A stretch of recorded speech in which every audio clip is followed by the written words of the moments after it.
Pode parecer algo absurdo, mas será que é possível um ser humano, sem fazer nenhum tipo de esforço, queimar tantas calorias a ponto de perder peso? Bom, e se eu te disser que isso não é apenas possível, mas já aconteceu. Em 1984, o russo Anatoly Karpov estava participando de mais uma edição do Campeonato Mundial de Xadrez. Karpov, que já era o campeão mundial desde 1975, no auge dos seus 33 anos, enfrentou um jovem de apenas 21 anos do Azerbaijão, chamado de Garry Kasparov. As regras do campeonato eram de que o vencedor seria o primeiro jogador a obter 6 vitórias, porém sem um limite total de jogos.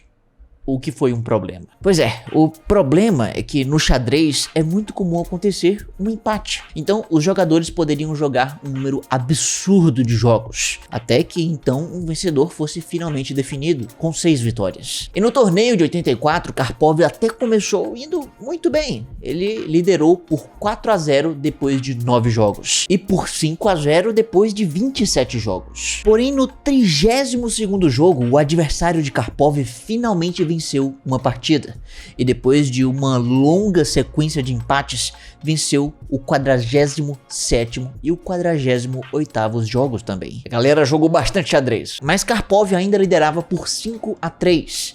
E naquela altura do campeonato, ainda que estivesse ganhando os jogos, ele ainda estava perdendo outra coisa. Durante o torneio, Karpov havia perdido 10 quilos. Essa perda absurda de peso fez com que o jogador fosse hospitalizado várias vezes. Ele estava literalmente à beira de um colapso. E preocupado com o estado de saúde dos jogadores, o presidente da Federação Internacional de Xadrez decidiu cancelar abruptamente o campeonato depois de 5 longos meses de competição. A revanche então só veio 6 meses depois, ainda em 1985. Sendo que dessa vez os organizadores foram um pouco mais prudentes e estabeleceram um número fixo de 24 jogos, para evitar maiores problemas. Karpov então acabou sendo derrotado pelo seu adversário e Garry Kasparov se tornou o mais jovem campeão mundial de xadrez daquela época. Mas o desgaste físico de Anatoly Karpov não foi um evento isolado, porque em 2004 Rustam Kozinjonov do Uzbequistão também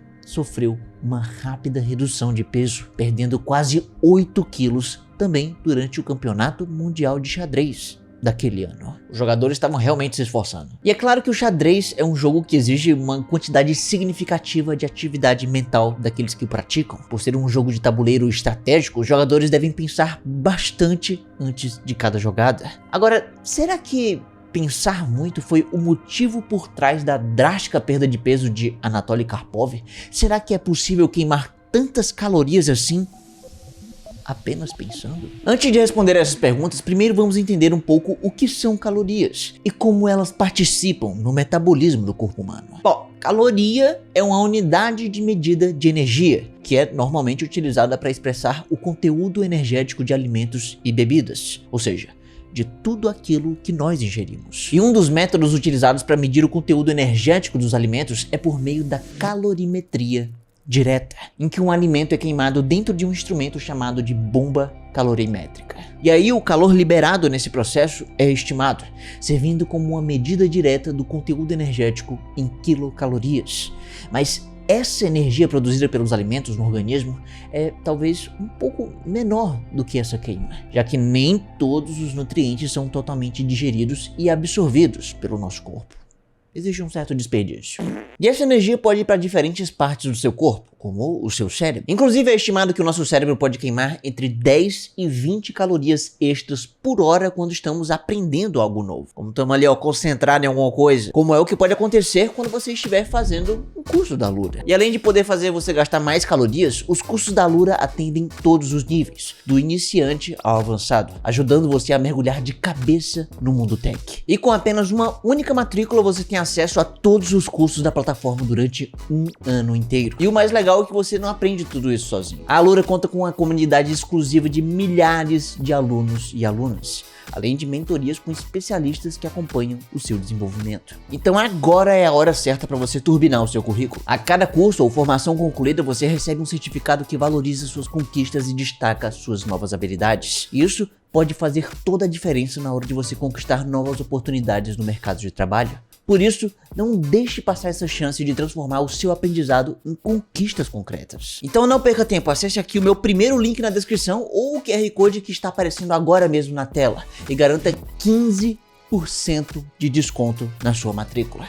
Comece a sua jornada no mundo da tecnologia hoje, antes do seu prato de comida acabar. A energia que a gente tira da comida fica em partes bem pequenas, nas moléculas que formam as comidas, como é o caso de proteínas, açúcares e gorduras. Quando a gente come, então, o nosso corpo quebra essas partes pequenas e libera a energia para a gente se mexer, crescer e pensar. E depois que o nosso alimento é ingerido, digerido e absorvido, são as reações químicas do nosso metabolismo que determinam o que acontece com os nutrientes no nosso corpo. Assim, os nutrientes dos alimentos podem ter vários tipos de destinos diferentes.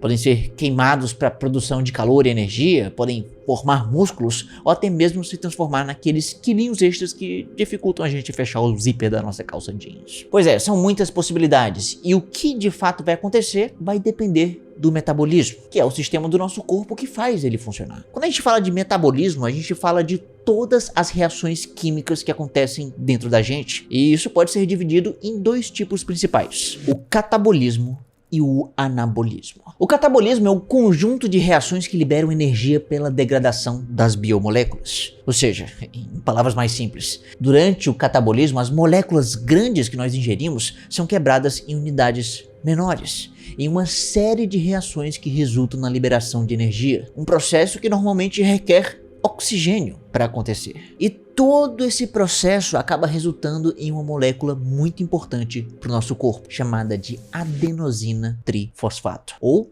ATP para os mais íntimos. O ATP funciona como um tipo de armazenamento de energia a curto prazo. Ele é utilizado em tarefas que são essenciais para nos mantermos vivos, como na contração muscular, no bombeamento do coração, na sinalização celular e na produção de DNA para a geração de novas células. Ou seja, o catabolismo é o principal responsável pelo fornecimento de energia química para a manutenção dos nossos processos vitais, de tudo aquilo que nos mantém vivos. É durante o catabolismo que a energia é liberada e as calorias podem ser queimadas pelo seu corpo. E quando não temos uma fonte de energia mais rápida e acessível, o nosso corpo acaba recorrendo à energia estocada a longo prazo, uma forma de gordurinha, a famosa. Essa gordura é feita de moléculas chamadas de lipídios, e essa reserva energética pode ser utilizada para a geração de energia a curto prazo, ou seja, ATP. Então, nesse caso, o catabolismo iria quebrar os lipídios do tecido adiposo, da sua gordura, e iria transformar em ácidos graxos. E esses ácidos graxos seriam transportados para as mitocôndrias, onde são oxidados para gerar o ATP. E é esse processo todo, essa queima do estoque de energia, que acaba resultando na sua perda de peso. Interessante, mas e o anabolismo? Bom, o anabolismo é um outro tipo de reação que ocorre durante o metabolismo e que tem uma função inversa ao catabolismo. No anabolismo, as biomoléculas são produzidas ao invés de degradadas. É no anabolismo que novas proteínas são formadas a partir de aminoácidos, resultando no crescimento de massa muscular. Aqui nós constrói fibra! As reações anabólicas e catabólicas ocorrem simultaneamente nas células por todo o corpo. A todo momento, algumas biomoléculas estão sendo sintetizadas, enquanto outras estão sendo degradadas. Mas quando as atividades metabólicas demandam bastante energia, as reservas do nosso corpo, na forma de gorduras ou até mesmo proteínas, podem ser degradadas para a geração de ATP. Isso acontece quando a ingestão de calorias é menor do que o corpo precisa, ou então quando acontece um período de jejum. Se o déficit calórico for extremo, o corpo também pode começar a quebrar as próprias proteínas musculares, levando à perda de massa muscular e outras complicações metabólicas. E além do ATP, o catabolismo também gera subprodutos, como é o caso do dióxido de carbono, que é eliminado durante a respiração. E também é gerado água e ureia, que são excretados do corpo na forma de urina. E bom, a eliminação desses subprodutos também gera perda de peso. Certo, então beleza. Agora que a gente entende um pouco melhor o que acontece no metabolismo do corpo humano, dá pra gente supor qual que foi um dos principais problemas enfrentados por Karpov durante o Campeonato Mundial de Xadrez de 84. Possivelmente o corpo de Karpov precisou buscar fontes de energia para suprir todo o esforço exigido durante o campeonato, algo que resultou em uma grande perda de peso, precisamente 10 quilos em 5 meses. Tá, então como que isso foi possível só jogando xadrez?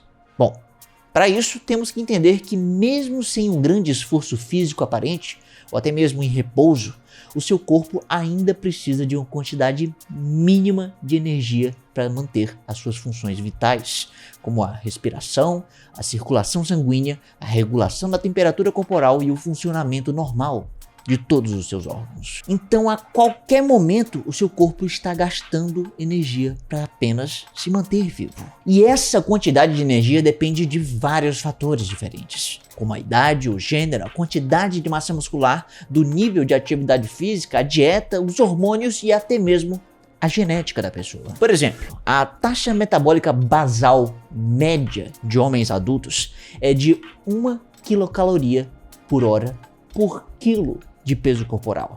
Isso significa que um homem pesando 80 quilos precisa de, no mínimo, umas 1.900 calorias diariamente. E é claro que o seu gasto de energia também aumenta se você aumentar a sua carga de esforço físico. Veja, por exemplo, um nadador profissional, precisamente Michael Phelps. Ele chegou a consumir mais de 12.000 calorias por dia nos Jogos Olímpicos de 2008. Isso é muita coisa. E assim, só para você ter uma ideia, esse cidadão por dia comia 3 sanduíches de ovo frito, panquecas, omelete, torrada francesa, mingau, macarrão, sanduíches, pizza e bebidas energéticas. Tudo isso resultava em aproximadamente 12.000 calorias diárias, o que basicamente seria o suficiente para alimentar uma família inteira. E claro que esse gasto enorme de calorias é por conta da natação, um esporte com alta demanda energética, mas claro que cada esporte e atividade física tem um consumo de energia diferente. Em 30 minutos de atividade física é possível gastar, por exemplo, até 170 calorias praticando yoga, e 300 calorias em um treino aeróbico, e 150 calorias jogando golfe, 400 calorias nadando vigorosamente e 500 calorias correndo a 10 km por hora. Eu fiquei cansado só de pensar nisso. Então, a menos que você seja um atleta profissional, a maior parte da energia que o seu corpo usa não tem tanto a ver com movimento ou exercício. Quer ver? Vamos fazer umas continhas aqui. Vamos começar dizendo que uma boa parte, entre 8 a 15%, vai só para digerir as coisas que você engole, enquanto uma porção muito maior é necessária para alimentar os seus órgãos, mantê-los vivos e funcionando. E aí já vai a maioria das suas calorias, mas nada consome tanta caloria quanto o seu cérebro. Mas será mesmo? Será que pensar com força durante uma partida de xadrez poderia se equiparar a fazer uma atividade física? Olha, naturalmente o nosso cérebro precisa de bastante energia, tipo, muita mesmo. Apesar de representar apenas 2% do peso total do nosso corpo, ele consome cerca de 20% das calorias totais, mesmo com você dormindo ou apenas sentado no sofá vendo TV. Então isso significa que, se a gente voltar para pensar no nosso exemplo do homem de 80 quilos, podemos dizer que das 1.900 calorias diárias dele, pelo menos 380 são consumidas somente pelo cérebro. É um dos órgãos mais caros para serem mantidos, energeticamente falando. Eu vou até parar de pensar para economizar um pouco. Mas sério, isso é impressionante porque o seu cérebro ganha do seu coração, que mesmo bombeando sangue para todo o seu corpo a um ritmo constante, em uma média de 60 a 100 batimentos por minuto, ainda assim o seu coração só gasta 9% da energia total. Pois é, o nosso cérebro gasta bastante energia, e a principal fonte de energia para as células do cérebro, os neurônios, é o ATP, sendo produzida principalmente a partir do açúcar e oxigênio. Então, consequentemente, os neurônios precisam de um suprimento constante e ininterrupto de oxigênio e glicose para produzir o ATP. E essa alta demanda de oxigênio faz com que o cérebro receba por volta de 15% do sangue bombeado pelo coração, o que é muito sangue. E se esse enorme fluxo de sangue para o cérebro é interrompido, pode acontecer um dano cerebral em apenas poucos minutos sem oxigênio. Pois é, mas enfim, o ponto aqui é que o seu corpo faz um grande esforço para pagar a conta de luz do cérebro. A maior parte dessa energia é usada para manter o funcionamento normal das células nervosas, os neurônios, especialmente a manutenção do potencial de membrana e a transmissão de impulsos nervosos. As células nervosas devem estar sempre ligadas para conduzir rapidamente sinais elétricos e químicos, mesmo quando você está dormindo ou em repouso. O cérebro então precisa ficar sempre ligado e pronto para receber e transmitir informações. É uma maquininha ligada o tempo todo. E o nosso cérebro, ele é bem importante. Ele controla movimentos do corpo, processa informações dos sentidos e funções cognitivas. E, além disso, ele é o centro de controle do nosso corpo e o principal responsável pela regulação de diversas variáveis, como a temperatura corporal. Não é à toa que ele precisa de tanta energia para funcionar, mesmo em situações normais do dia a dia. Certo, beleza, isso faz sentido. Mas e se a gente demandar muito de uma função específica do cérebro, como, sei lá, pensar bastante durante um jogo de raciocínio, como foi o caso do Anatoly Karpov? O que será que aconteceria? Será que o nosso cérebro gastaria mais calorias em situações como essa? Bom, a resposta para isso é que sim, gastaria mais. Porém, há um asterisco aí. Pesquisadores estudaram o cérebro humano e, usando ressonância magnética, observaram que, ao se concentrar em algo, como em objetos em movimento, a atividade cerebral do córtex visual aumentava por volta de 1%. O que por si só já não é tanto. E ainda por cima, esse aumento pequeno no processamento de informações visuais acabou levando a uma redução da atividade cerebral em áreas responsáveis pela audição. Ou seja, ao se concentrar em algo visual, nós gastamos menos energia processando os sons ao nosso redor. E isso também acontece ao contrário. Quando nos concentramos em informações auditivas, reduzimos a nossa atividade de processamento visual. E é por isso que algumas pessoas abaixam o som quando querem enxergar melhor. Por incrível que pareça, isso faz sentido. Quando eu tô dirigindo, às vezes eu preciso baixar um pouquinho o volume do som do carro para poder conseguir ver um endereço melhor. Tá aí o porquê. Pois é, então no fim das contas, considerando o cérebro como um todo, as atividades que exigem uma grande atenção e concentração acabam sendo compensadas pela economia do próprio cérebro em outras funções. Então pensar forte realmente está relacionado com um aumento do consumo de energia, porém esse aumento é mínimo e específico para certas regiões do cérebro, o que pode ser compensado pela redução de energia em outras áreas. Tá, mas então quanto que isso quer dizer de calorias no final? Bom, no final dessa matemática de áreas que economizam energia e outras que gastam mais energia, bom, talvez você gaste em torno de 20 ou 30 calorias a mais por pensar bastante durante um exercício de raciocínio. Não é tanto. Isso não é o suficiente para te deixar mais magro só por pensar. É só apenas uma pequena fração do que é queimado durante um exercício físico moderado. Então, se tarefas desafiadoras intelectualmente consomem apenas um pouco mais de calorias do que o normal, o que explicaria a perda de peso de Anatoly Karpov durante o campeonato mundial de xadrez? Ou aquela sensação de exaustão mental que nós sentimos depois de resolver problemas complexos e depois de pensar demais? Bom, e a resposta por trás disso pode ser o estresse. O estresse pode ser poderoso o suficiente para afetar a saúde dos jogadores de xadrez. E a sua também. Pensar forte demais por um tempo muito prolongado faz com que o corpo libere hormônios de estresse, como a adrenalina e o cortisol. Esses hormônios fazem a pessoa suar mais do que o normal, aceleram os batimentos cardíacos e diminuem o apetite. E todos esses fatores levam a uma maior queima de calorias e perda de peso. O estresse normalmente é uma resposta a uma situação de perigo iminente. Ela prepara o nosso corpo a curto prazo para alguma circunstância horrível que coloca a nossa sobrevivência em perigo. Por exemplo, quando nós precisamos lutar contra um inimigo ou fugir de algum predador. E é claro que esse não é bem o caso de um jogo de xadrez, mas o nosso corpo não sabe qual que é a fonte do estresse. O nosso corpo apenas entende que nós estamos estressados e toda uma resposta fisiológica é desencadeada. Então, de qualquer forma, começa a agir os hormônios do estresse, o cortisol e a adrenalina. Eles são hormônios catabólicos que estimulam a quebra de moléculas complexas em moléculas mais simples, assim liberando energia. E aí, consequentemente, depois de uma resposta do estresse, são quebradas as proteínas dos músculos e os lipídios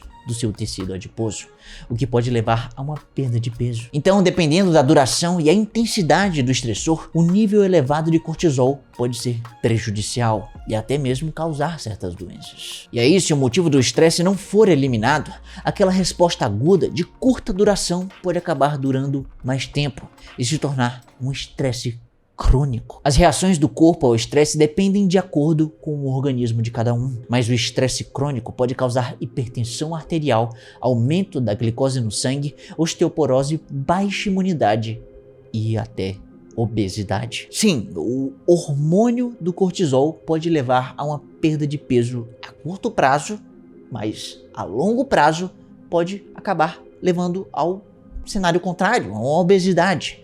Ou seja, viver estressado no longo prazo não é uma estratégia boa para você queimar calorias e perder peso. Não é uma boa ideia. Níveis muito elevados de estresse podem fazer com que o organismo deseje alimentos mais calóricos e ricos em gordura. E isso faz sentido do ponto de vista evolutivo. E se a situação de estresse acaba se prolongando muito, o seu corpo entende que deve armazenar gordura, caso não consiga comida no dia seguinte. E aí a obesidade em si pode levar a uma série de outros problemas, incluindo problemas de saúde mental, como a depressão. Isso acontece porque a obesidade induz processos inflamatórios no corpo. A inflamação acaba suprimindo o hormônio serotonina, conhecido como o hormônio da felicidade, o que pode sim levar à depressão. E a depressão, por sua vez, torna a pessoa mais suscetível ao estresse crônico. E assim cria-se um ciclo vicioso que leva ao aumento contínuo da obesidade e dos problemas de saúde mental. E é por isso, por causa dos efeitos adversos que o estresse pode causar no corpo, que alguns mestres do xadrez demoram meses para se recuperar de uma longa competição. O xadrez é um ótimo exemplo da conexão inseparável entre a mente e o corpo. Embora o xadrez não seja um esporte físico propriamente dito, a enorme carga cognitiva e o estresse prolongado associado a competições de alto nível podem levar a uma queima significativa de calorias devido ao estresse. A história de Anatoly Karpov e o Campeonato Mundial de Xadrez de 84 ilustra de forma impressionante como o estresse mental intenso pode impactar o corpo humano, resultando em perda de peso mesmo sem esforço físico direto. Afinal, o corpo humano não é uma máquina e o cérebro, apesar de ser um órgão tão poderoso, também precisa de cuidados. E isso faz nos lembrar que a saúde é um equilíbrio delicado entre diversos fatores, incluindo a alimentação, o exercício físico e a sua saúde mental. E aí então podemos dizer que a moral da história é que não adianta buscar excelência em qualquer área da vida, se o preço a se pagar por ela seja a sua própria saúde e bem-estar.